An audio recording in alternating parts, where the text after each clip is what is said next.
Bienvenue à ceux que je n'ai pas salués. Et comme l'a dit Thierry, j'espère que vous avez passé, si vous venez de rentrer, que vous avez passé un bon été, peut-être à quelques jours de vacances. En tout cas, on est un peu plus nombreux que la semaine dernière, que la semaine d'avant. Et voilà, on voit que les gens commencent à rentrer. Et Dieu voulant, si on n'est pas tous social la semaine prochaine, on aura encore un peu plus de personnes. On va poursuivre notre étude de l'épître de Paul aux Philippiens. On va aller en Philippiens à chapitre 2 pour poursuivre notre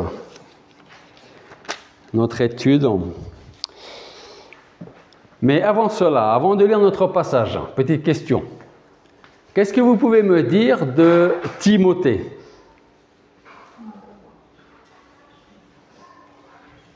Qu'est-ce que vous savez de Timothée? Oui. C'est Thierry qui c'est toi qui... Oui. Auprès de Paul, oui. Et il a été responsable dans une église à un jeune âge. Oui, tout à fait. Responsable dans une église à un jeune âge, oui.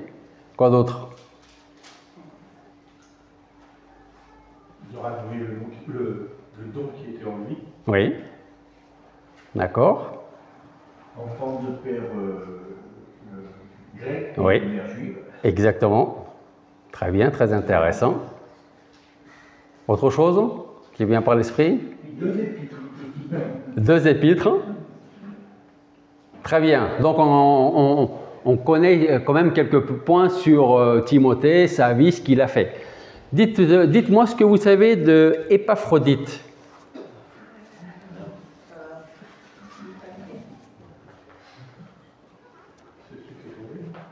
Celui qui est tombé. Alors, on va voir si c'est celui qui est tombé ou pas. Épaphrodite, oui. Je crois qu'il est lié à une histoire de soutien financier à une personne ou à une église. Oh. Ok, d'accord, c'est déjà pas mal. D'accord. En fait, c'est très intéressant parce que quand on a eu le moment de prière, plusieurs ont prié pour que, et puis d'ailleurs c'est ce qu'on fait aussi avec Laetitia avant que vous arriviez, c'est que ce soit Marc ou moi qui prêchons, qu'on soit disposé à entendre. Et ce matin, pour ceux qui ont prié, ou en tout cas pour tous ceux qui ont entendu, beaucoup, parmi ceux qui ont prié, ont dit parle-nous, enseigne-nous. Donc, ce qui est intéressant, c'est qu'il faut faire cette demande, mais en même temps, il faut être prêt à ce que Dieu, non pas qu'il réponde, mais être prêt à entendre ce que Dieu veut nous dire, que ce soit ce matin, les autres dimanches ou ceux qui sont encore à venir. Donc, je vous pose la question sur Timothée. Vous m'avez dit beaucoup de choses sur Timothée. Je vous ai posé la même question sur Épaphrodite. Et là, c'était quasiment le silence absolu. Alors, je vous dis ça parce que maintenant, on va lire notre passage qui se trouve en Philippiens, chapitre 2, versets 19 à 30. Philippiens, chapitre 2, à partir du verset 19, et en fait, on va lire jusqu'à la fin du chapitre 2. J'espère dans le Seigneur Jésus vous envoyer bientôt Timothée afin d'être encouragé moi-même par les nouvelles que j'aurai de vous. Car je n'ai personne qui partage mes sentiments pour se soucier sincèrement de votre situation. Tous, en effet, cherchent leurs propres intérêts et non ceux de Jésus-Christ. Vous savez qu'il a fait ses preuves et que, comme un enfant auprès de son Père, il s'est consacré avec moi au service de l'Évangile. J'espère donc vous l'envoyer dès que je verrai clair dans ma situation et j'ai cette confiance dans le Seigneur que je viendrai bientôt moi-même. J'ai estimé nécessaire de vous envoyer Épaphrodite, mon frère, mon compagnon d'œuvre et de combat que vous m'avez envoyé et à qui vous avez donné de quoi pourvoir à mes besoins. Il désirait ardemment vous voir tous et il était fort en peine de ce que vous ayez appris de sa maladie. Il était malade en effet, tout près de la mort, mais Dieu a eu pitié de lui, et non seulement de lui, mais aussi de moi, afin que je n'aie pas tristesse sur tristesse. Je l'ai donc envoyé avec beaucoup d'empressement, afin que vous réjouissiez de le revoir, et que je sois moi-même moins triste. Recevez-le dans le Seigneur avec une joie entière, et honorez de tels hommes.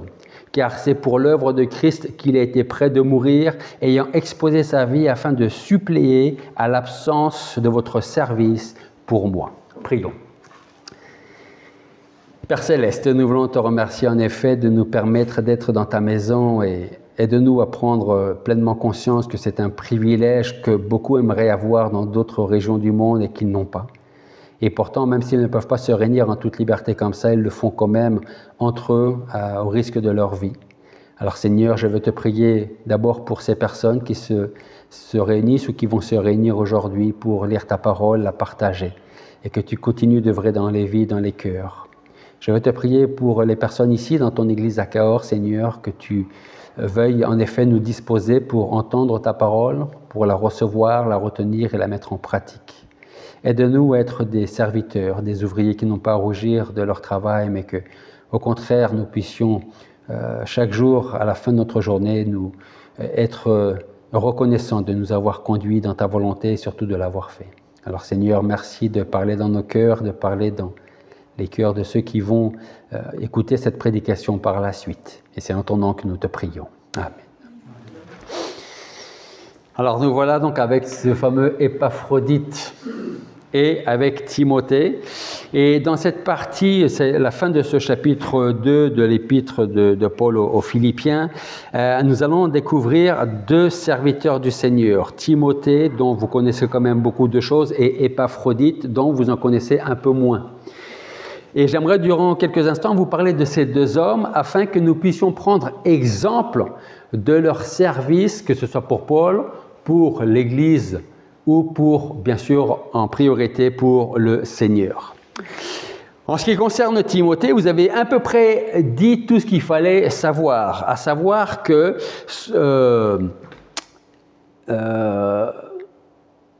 il était originaire de Lystre, dans la province de Galatie, qui est une partie de la Turquie actuelle, aujourd'hui. Sa mère, Eunice, était juive et son père, quant à lui, en effet, était grec. C'est l'apôtre Paul qui l'a conduit au Seigneur, très certainement lors de sa visite à Lystre et pendant son premier voyage missionnaire. Sa mère et sa grand-mère, Loïs, étaient toutes les deux croyantes et avaient instruit Timothée selon l'Ancien Testament. Donc, ce qu'on peut dire par rapport à ce qu'on lit ou de ce qu'on sait de l'histoire, c'est que Timothée avait quand même une certaine connaissance, culture. Okay ? En plus de sa maturité spirituelle, bien que jeune, sa double nationalité juive et grecque faisait de lui un ministre de l'Évangile exceptionnel et assez qualifié pour travailler auprès de Paul et après Paul, auprès des non-juifs. Timothée se distinguait par sa fidélité et par sa fiabilité en toutes choses, au point de pouvoir servir de modèle pour les croyants de Philippe. Alors c'est vrai que c'était un exemple pour eux, comme ça peut être un exemple pour nous, et comme Épaphrodite pourrait être aussi un exemple pour nous, comme on va le voir ce matin. Donc ça c'est Timothée. À l'inverse, Épaphrodite, lui il avait un profil tout à fait différent. Il n'était ni apôtre, ni dirigeant spirituel et l'histoire, j'ai cherché un peu, mais l'histoire ne lui attribue aucun fait marquant. Un petit peu, si vous tapez sur peut-être Internet qui était Épaphrodite, vous risquez d'avoir peut-être la même chose, un moment de latence pour en fait vous dire on ne sait pas grand-chose, sauf qu'effectivement, comme dans notre passage là, c'était un compagnon d'œuvre de l'apôtre Paul. Mais on n'en saura pas tellement plus. On ignore tout de sa famille, de sa vie personnelle et même de sa conversion. Pourtant, Épaphrodite illustre à merveille l'esprit de sacrifice pour l'amour de Christ. Et ce qui est intéressant, pas à l'inverse de Timothée, parce que ce que je vais vous dire là d'Épaphrodite, ce n'est pas valable pour... c'est pas l'inverse pour Timothée. Dans le sens où il avait donc un amour pour Christ, un amour sans recherche de gloire, de position, de talent ou de reconnaissance. C'est-à-dire que ce qu'il voulait faire et ce qu'il faisait, ce qu'il a fait, ce n'était pas pour être mis devant et dire « Vous avez vu ce que j'ai fait ?» Timothée non plus. Okay ? Mais on connaît beaucoup plus de choses de Timothée que d'Épaphrodite. Il était donc ni prédicateur, ni leader, mais son dévouement silencieux et désintéressé peut être un témoignage puissant pour chacun d'entre nous aujourd'hui. Alors, à travers ces deux personnes, ces deux exemples, tellement contraires, j'ai envie de dire, chacun va pouvoir se reconnaître. Certains vont se sentir peut-être plus proches de Timothée par son leadership, par son parcours, tandis que d'autres vont s'identifier un peu plus à Épaphrodite par sa simplicité et son humilité. Peu importe lequel de ces deux hommes nous inspire le plus, mais nous allons voir ce qu'il faut retenir de ces deux personnes. Avant cela, que nous ayons une longue expérience dans la vie chrétienne ou que nous soyons de jeunes convertis, chacun de nous a une place dans la société, dans l'Église, en tant que chrétien, et chacun de nous peut s'épanouir dans le service pour le Seigneur. Dans tous les cas, mon message pour ce matin est simple. Que vous soyez expérimenté ou pas dans la vie chrétienne, dans votre marche avec le Seigneur, vous pouvez annoncer l'Évangile à n'importe qui. OK? Alors, on va commencer l'étude de notre passage. Les versets 19 à 21.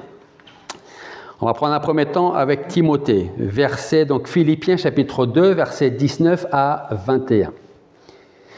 J'espère dans le Seigneur Jésus vous envoyer bientôt Timothée afin d'être encouragé moi-même par les nouvelles que j'aurai de vous, car je n'ai personne qui partage mes sentiments pour se soucier sincèrement de votre situation. Tous, en effet, cherchent leur propre intérêt et non ceux de Jésus-Christ.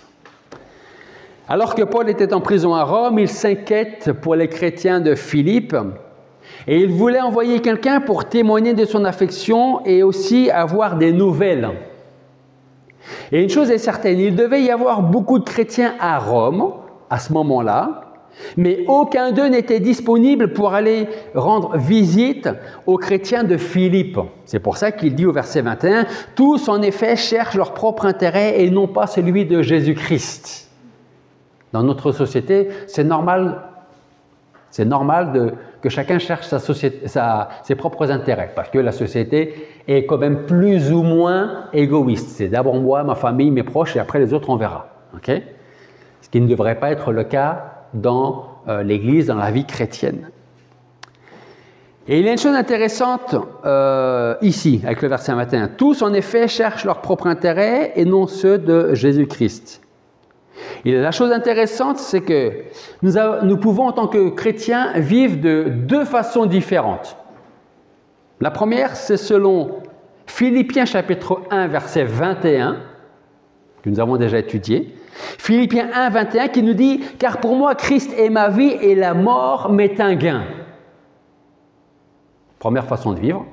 Ou alors, vivre selon Philippiens chapitre 2, verset 21. « Tous, en effet, cherchent leur propre intérêt et pas ceux de Jésus-Christ. » Timothée, lui, avait l'esprit du vrai serviteur. Alors, c'est quoi l'esprit du vrai serviteur? C'est intéressant, je vous pose la question. C'est quoi avoir l'esprit du vrai serviteur, selon vous? Privilégier les besoins des autres avant ses propres besoins. Privilégier le besoin des autres avant ses propres besoins. Sans rien attendre en retour. OK.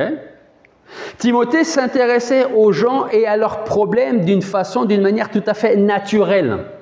Il n'y avait pas cette obligation pour dire, bon, je vais le voir comme ça, il verra que je m'occupe de lui ou d'elle.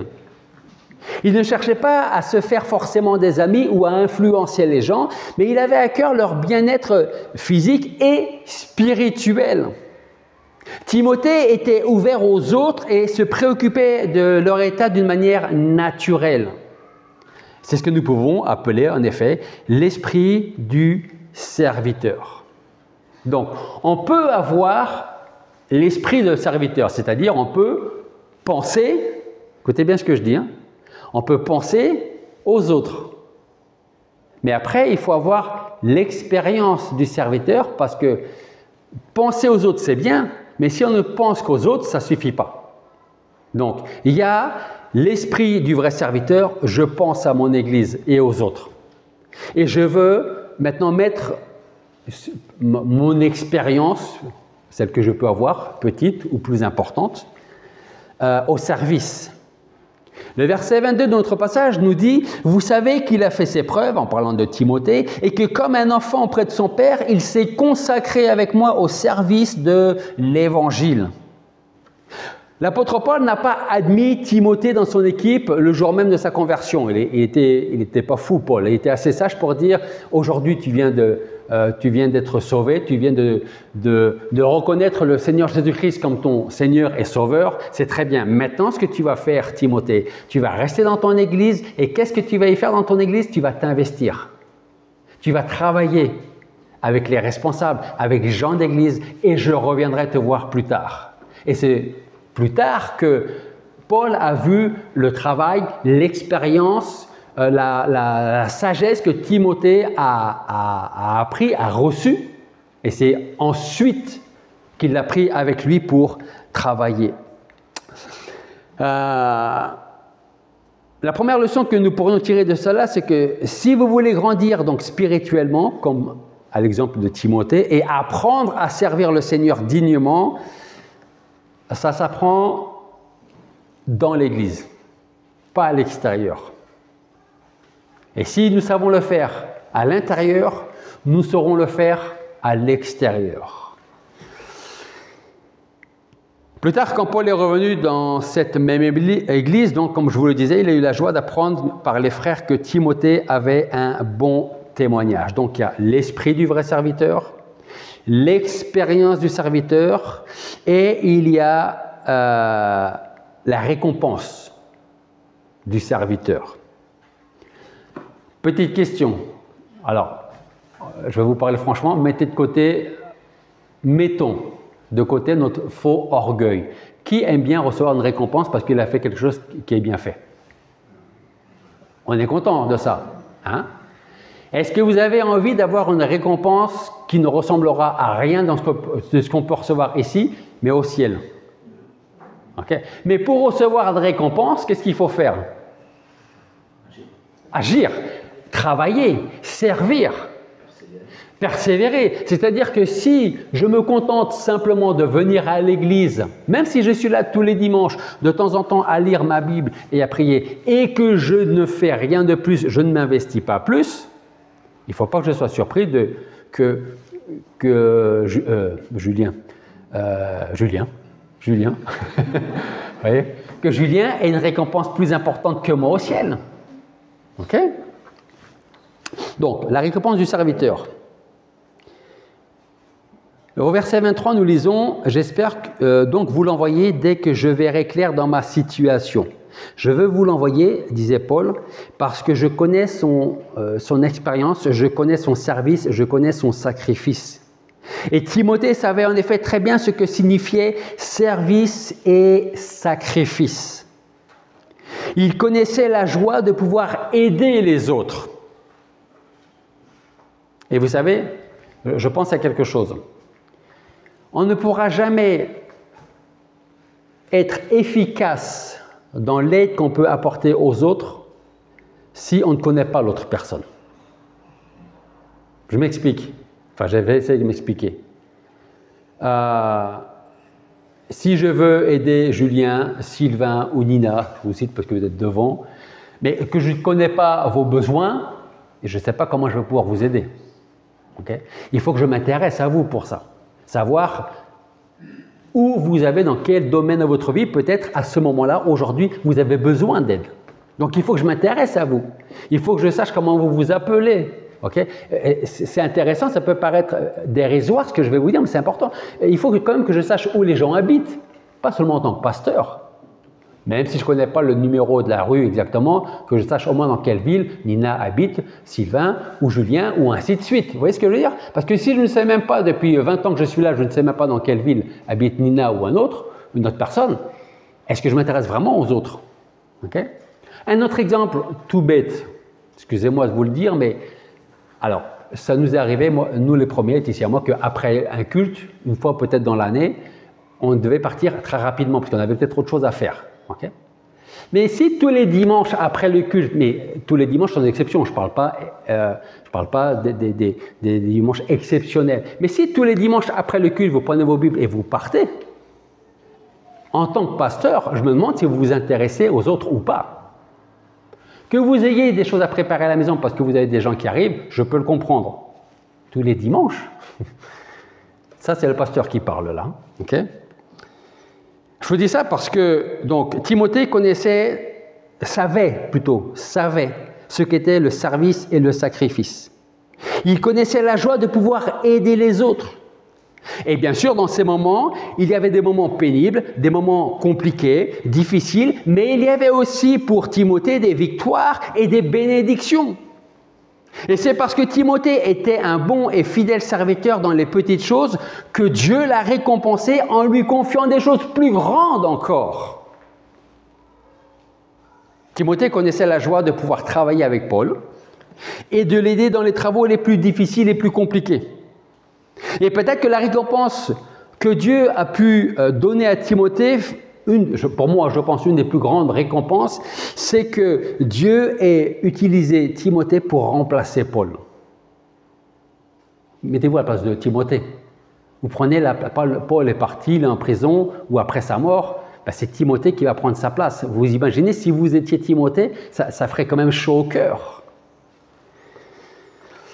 N'oublions pas que Paul voulait se rendre à Philippe, mais il ne pouvait pas le faire, et c'est Timothée qui l'envoie à sa place, et je pense que pour Timothée, cela devait être aussi un grand honneur. Je viens de la part de Paul. Et durant la prédication précédente, nous avons parlé de l'humilité. Eh bien, je peux vous dire, ou je veux vous dire, que l'esprit d'humilité n'est pas le résultat d'un sermon d'1 heure ou de 2 heures. L'esprit d'humilité, ce n'est pas le résultat d'un séminaire qui aurait pu durer toute une semaine ou tout un mois. Ce n'est pas non plus le résultat d'une année de service. Parce qu'on peut servir pendant toute sa vie sans être humble. Hein? Alors, je ne sais pas à quoi ressemblerait le service. Hein? L'esprit d'humilité, en fait, grandit en nous quand nous nous soumettons au Seigneur et quand nous cherchons à servir notre prochain, tout comme le faisait Timothée. Donc, je m'arrête là avec Timothée pour l'instant et on va passer à celui qui est le moins connu, qui s'appelle Épaphrodite. Ça va, vous n'avez pas oublié son nom. Épaphrodite. On pense qu'Épaphrodite était païen. Ce que l'on sait en tout cas, comme l'a dit Sylvain, c'est lui qui apporta le soutien financier à Paul quand Paul se trouvait à Rome. Et Épaphrodite était un chrétien équilibré. C'est d'une certaine façon pour cela que nous lisons au verset 25, « J'ai estimé nécessaire de vous envoyer Épaphrodite, mon frère, mon compagnon d'œuvre et de combat que vous m'avez envoyé et à qui vous avez donné de quoi pourvoir à mes besoins. » Alors en gardant ce verset à l'esprit, posons-nous quelques questions. Parce que je vous ai dit, Épaphrodite était un chrétien équilibré. Première question, c'est quoi un chrétien équilibré selon vous ? Merci pour votre réponse. Comment qualifier un chrétien d'équilibré ? C'est compliqué de le qualifier d'équilibré si on ne sait pas ce que c'est qu'un chrétien équilibré. Hein? On est d'accord ou pas ? Hein? Comment pouvons-nous savoir si nous, si moi, si toi, tu es, je suis, nous sommes des chrétiens équilibrés ? Dans l'équilibre, il y a une notion de part de choses, c'est-à-dire qu'il faut qu'il fasse certaines choses autant que d'autres. Exactement, c'est une bonne définition. Il y a un équilibre. Si vous prenez une balance et que vous mettez plus de bois dans un panier que dans l'autre, ça va faire ça. Okay? Donc pour être équilibré, il faut quand même avoir plus ou moins le même poids des deux côtés. Et en ce qui concerne mon service, le service pour l'Église, ça doit être ça. Je vais vous donner des exemples. Enfin, avant de ça, je vous dirais que l'équilibre est très important dans notre vie. Pourquoi ? Dans notre vie chrétienne. Pourquoi ? Quelques exemples. Vous avez des chrétiens qui insistent, par exemple, sur la communion fraternelle. Très important, la communion fraternelle. Hein, mais ils en oublient l'évangélisation. Vous en avez d'autres qui peuvent être tellement préoccupés par la défense de leur foi, très important aussi, qu'ils en oublient la communion avec les autres frères et sœurs. Vous avez d'autres chrétiens qui mettent l'accent sur la prière et la vie spirituelle personnelle. C'est très bien aussi. Mais ils vont négliger l'engagement concret envers les plus démunis. D'autres insistent sur l'importance de la grâce et du pardon. C'est tout aussi important.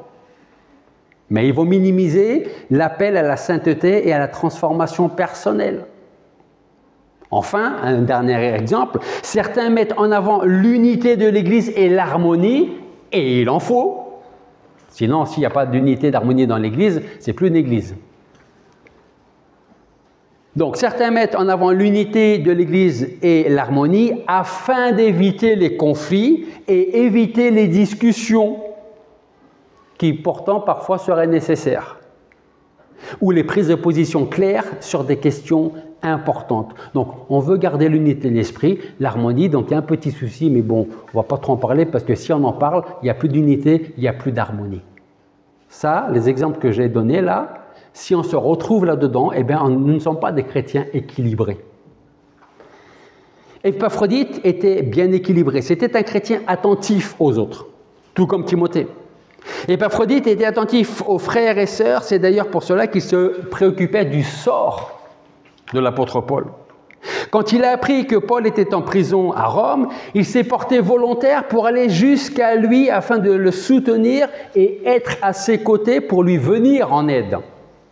Même au péril de sa vie, il accepta de lui apporter le don que l'Église avait fait à Paul.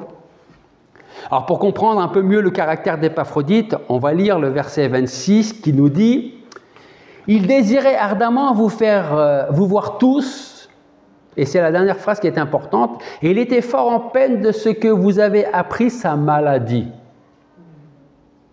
Ça veut dire beaucoup de choses, hein. Il n'était pas en colère parce que les autres frères et sœurs ont appris qu'il était malade ou qu'il avait été malade. Mais ça veut dire qu'il était en peine parce que les regards allaient être tournés vers lui. Vous voyez ce que je veux dire? Il était en peine, il était fort en peine de ce que vous ayez appris sa maladie. Il est vrai qu'Épaphrodite était tombé gravement malade au point même de mourir. Mais là encore, il s'inquiétait plus pour ses frères et sœurs de l'église de Philippe que pour lui-même. Ce que nous pouvons dire, c'est que lui, il vivait bien selon Philippiens chapitre 1 verset 21, Christ est tout pour moi, et non pas selon Philippiens de 21, chacun dans son coin, chacun cherche ses propres intérêts. Épaphrodite était un chrétien béni. Versets 28 à 30. « J'ai donc envoyé avec beaucoup d'empressement afin que vous vous réjouissiez de le revoir et que je sois moi-même moins triste. Recevez-le dans le Seigneur avec une joie entière et honorez de tels hommes, car c'est pour l'œuvre de Christ qu'il était prêt de mourir, ayant exposé sa vie, afin de supplier à l'absence de votre service pour moi. » Alors, si on peut dire qu'Épaphrodite a été béni, c'est parce qu'il était un soutien pour les frères et sœurs en Christ. C'est pour cela que Paul nous dit au verset 29, « Recevez-le dans le Seigneur avec une joie entière et honorez de tels hommes, des hommes qui s'occupent, qui s'inquiètent de vous. » Et ce que nous pouvons dire de lui, c'est qu'il s'est offert lui-même sans penser à aucune récompense. Que ce soit de la part de Paul ou que ce soit de la part de l'Église. Voilà pourquoi nous pouvons honorer un tel homme. Il a été une bénédiction pour Paul, mais aussi pour son Église. Il peut être également une bénédiction pour nous aujourd'hui. Pourquoi? Parce qu'il nous prouve que la vie chrétienne est une vie joyeuse, une vie de sacrifice et de service auprès des autres.